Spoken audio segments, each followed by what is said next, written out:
راځو د واما ولسوالۍ اړوند د دې ولسونو د دود او د دستور په اړه باندې له تاسو سره خبرې کوو.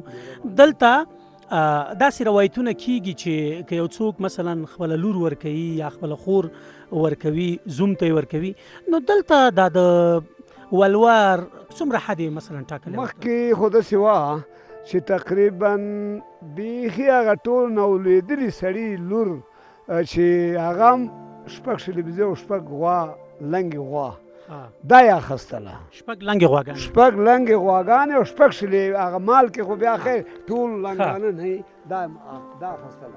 ښه، اوس په احتیاط سره زمان سره خبره کم شوې دی.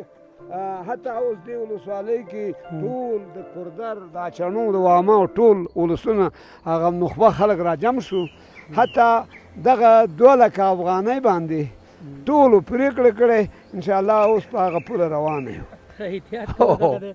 اوس قدرمنو لیدونکو لپاره زه یو غوز راولوېده، نو دغه غوز ته نشي جګولی چې ویې خوري؟ زه نه موږ خو نشو کولی، که موږ وخواړه خو بیا یو غوا دی زموږ دپاره، او تاسې خو مېلمانه یاستئ، تاسو دپاره جواز شته. مننه.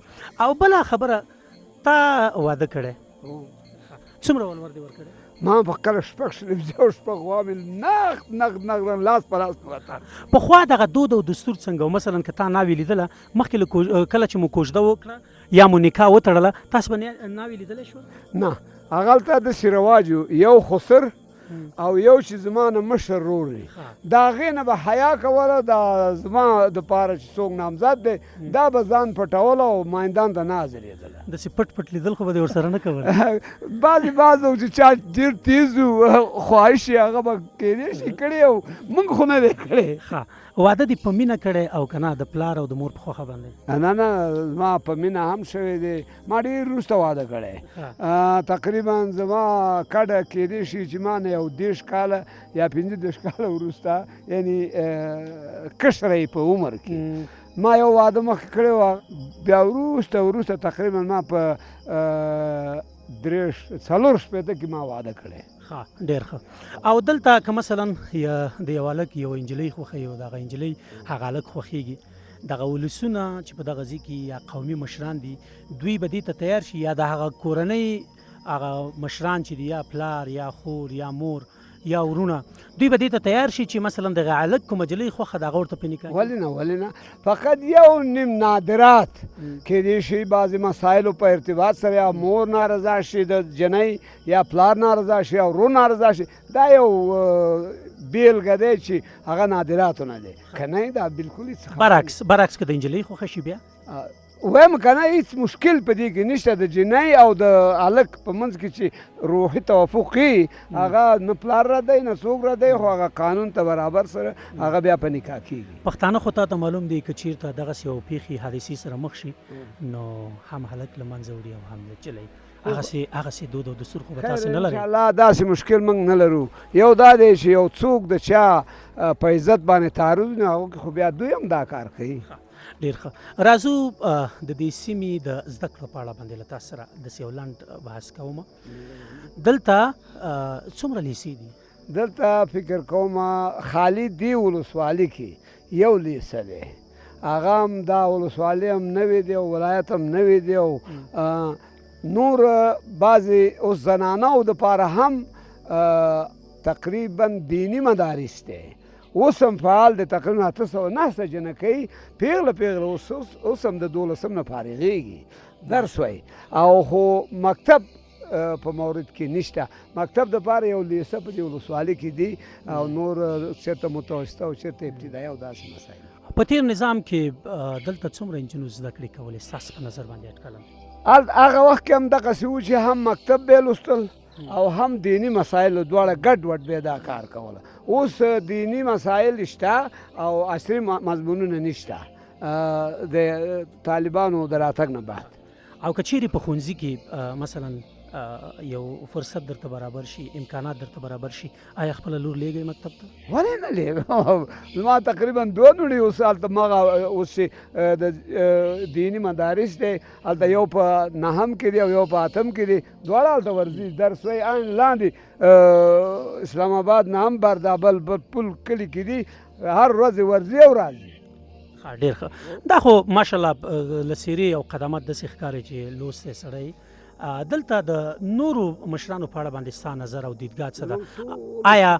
آیا هغوی به خپلې لوڼې او خورګانې پرېږدي؟ دې کې هېڅ مشکل نشته.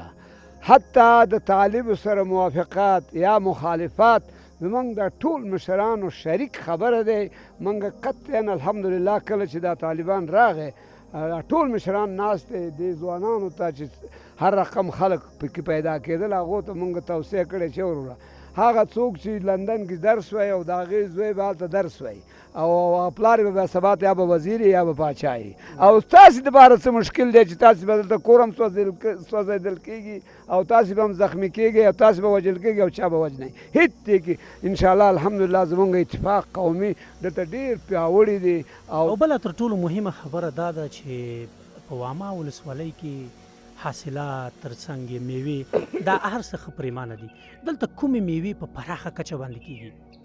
دلته ټولو نه یو دا عناب نه دی، دا تقریبا ډېر بیخي ډېر دی، خرورونه دی او دا چارماغ دی او بیا دریم په کټګوري کې انګور راځي او نور خو داسې هر رقم میوې پکې شته.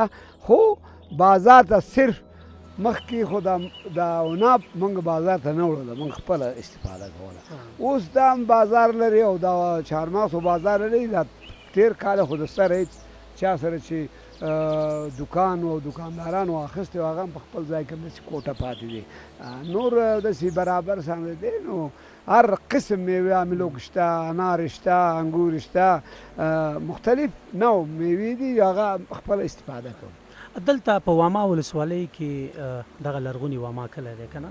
که د جلال آباد نه، که د کونړ نه، که د کابل نه، که د مزار نه، که د پنجشیر نه، له دغه ځای څخه کوم هلک یا کومه کورنۍ راځي د خپل زوی لپاره دلته یوه ښځه کوي یا په خواستګارۍ باندې تاسو ته راځي، آیا تاسې ورته خپله لور یا خور ورکوئ؟ نه هېڅ مشکل نشته.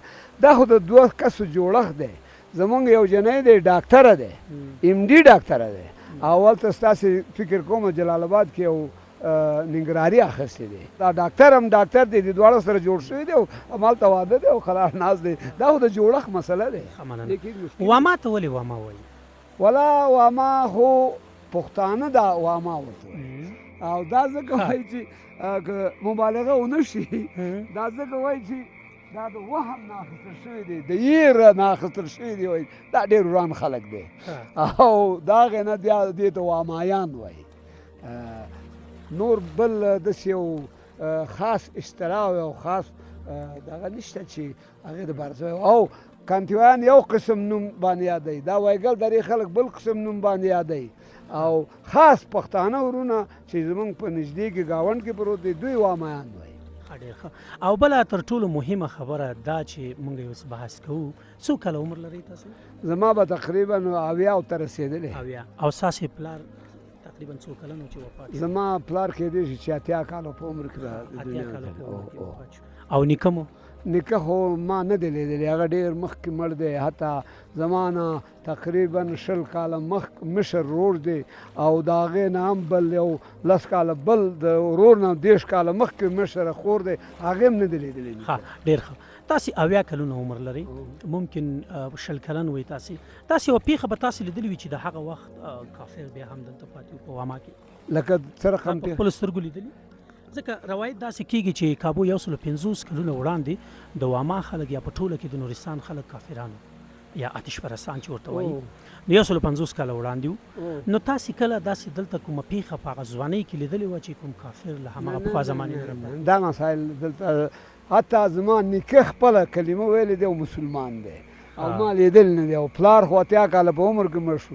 دا زموږ نه مخکې خبرې. او د نیکه پلار دی هغه هم بیخي چېرته به د کوم وخت به یې هغه بیخي حتی زما پلار به هم لیدلی نه که خپل نیکه. د اسلام آباد ته ولې اسلام آباد وایي؟ اسلام آباد خو اوس اوسنی نوم دی اوسنۍ نوم او پخوا ورته څه ویل کېدل؟ پخوا دې ته دې خالي دغه ځای وو دې ته موږ اپیس ویله اپیس او اپیس کومه معنا لري پښتو؟ ولا نه پوهېږم زمونږ په ژبه کې هغه پښتو کې معنا خو دا اوس هر ځای اوس دې ځای ته اولانکریږ وایي اولانکریږ اولانکریږ او هغه ځای ته وایي چې اندرموک اندر هغه څوک دی چې دا باغ مؤسس دی او دا اوس هغه دیوال غوندې چینی دا د ولسو د شورا ځای و عمومي خو اوس مونږ عیدګاه جوړ کړی دی عیدګاه جوړ ښه یعنې دلته د عیدګاه لمونځ کوئ د اختر لمونځ هم کوو او د اختر لمونځ هم دلته کوو ډېره زیاته مننه کاکا تا نه مننه چې تکلیفونه مو بخیر ډېر زیات وبخښئ. سلامت خیر شي اوسئ. کور دې ودان.